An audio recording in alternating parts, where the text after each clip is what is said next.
कक्षा 7 की भूगोल के हमारे पर्यावरण का पाठ नंबर 4 वायु का आज अंतिम भाग प्रस्तुत है।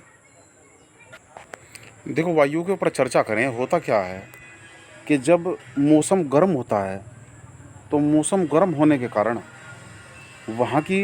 वहाँ निम्न दाब का क्षेत्र बन जाता है, और निम्न दाब का जब क्षेत्र बन जाता है तो वहाँ की वायु ऊपर उठ जाती है। ये निम्न दाब का क्षेत्र कहलाता है। निम्न दाब क्षेत्र में क्या होता है, बादल युक्त आकाश एवं नम मौसम के साथ जुड़ा होता है। ठीक इसके उलट कम तापमान, जहाँ ठंडी वायु होती है, जहाँ ठंड होती है, वहाँ क्या होता है कि उच्च दाब का क्षेत्र बनता है। इससे जो है आकाश स्पष्ट एवं स्वच्छ होता है। लेकिन वायु जो है, ध्यान रखना, हमेशा उच्च दाब से निम्न दाब की ओर गमन करती है। उसका कारण क्या है? ये हम ग्लोब का चित्र देख रहे हैं। ये बीच में भूमध्य रेखा है, जो कि सबसे गर्म स्थान है पूरी दुनिया का, और गर्म होने के कारण यहाँ पर निम्न दाब का क्षेत्र रहता है, और ध्रुवों में बराबर में उच्च दाब का क्षेत्र रहता है, क्योंकि ठंड बहुत होती है यहाँ पर। इस वजह से जो है इस उच्च दाब से निम्न दाब की ओर वायु चलती रहती हैं, पवनें चलती रहती हैं। ये पवनों की जो दिशा इसमें दिखाई गई है, ध्रुवीय पवनें निम्न दाब की ओर चल रही हैं। उड़ीसा में बंगाल की खाड़ी में उठने वाले चक्रवातों का खता पतना रहता है।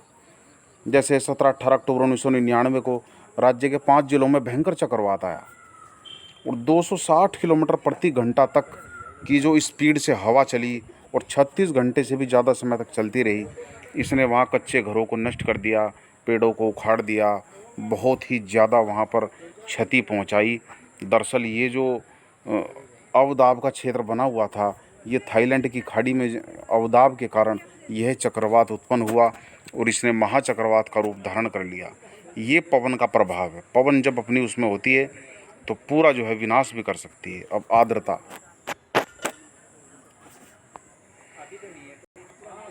देखो, वायु में जलवाष्प की मात्रा होती है, जल की मात्रा होती है, इसे आर्द्रता कहते हैं।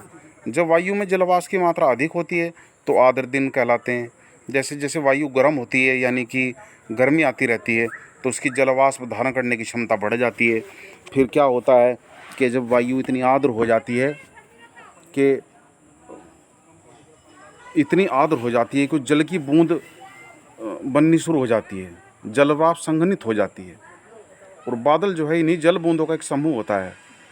जब ये बूंदें इतनी भारी हो जाती हैं कि वायु में न तैर सके, तो ये वर्षा के रूप में नीचे गिर जाती हैं। आकाश में उड़ते हुए जेट हवाई जहाज अपने पीछे जो सफ़ेद पथ छोड़ जाते हैं, वो दरअसल उनके इंजनों से निकली नमी संघनित हो जाती है।